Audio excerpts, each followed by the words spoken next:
Hey, all of my maximizing utilization of your time participants. Happy Monday morning. How are you? Okay, here we go. 3 weeks. 3 weeks to unpack the principles that I introduced on Friday.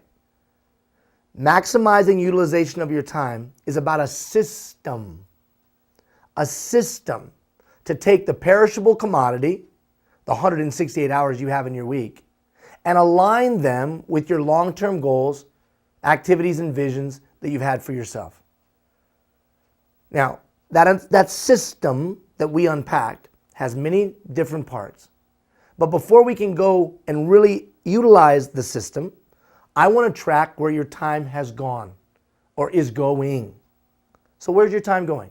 So that's the exercise for the next 4 days. Where's your time go? I've included in this email a time matrix where you can track your time. It has half-hour increments on the side, and on the top, as you can see, it has categories that you can drop in, and you just color them in. And on the screen here, you can see what I mean, the examples of what I mean by that. So if it's phone calls, you put in a half-hour phone calls. If it's meeting, you put in an hour or 2 hour meeting. And you track each one of the half-hour segments. Don't bundle things. Try to be as true as you can to the exercise. If you're going to do it in an electronic format, then you just take the spreadsheet and make 4 tabs. If you're going to do it by hand, print out 4. On Friday morning, I'm going to send you an email. That email will have an explanation of what this all could mean, what it all could mean. The other thing that I mentioned that I wanted you to think about this week was, what are the roles that you play? I want you to physically write down the various roles that you play in your life. And I want you to think about some goals that you have. Where do you see yourself being 10 years, 5 years, 3 years, 1 year from now in each one of those roles? This is going to help us establish that true north. Where am I really headed? I can't maximize the utilization of my time if I don't know where I'm headed, because I can't bring my daily activity into alignment with my long-term goals if I don't have any.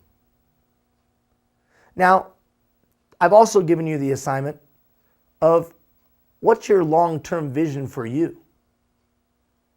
So, purpose, meaning, compelling reason for being.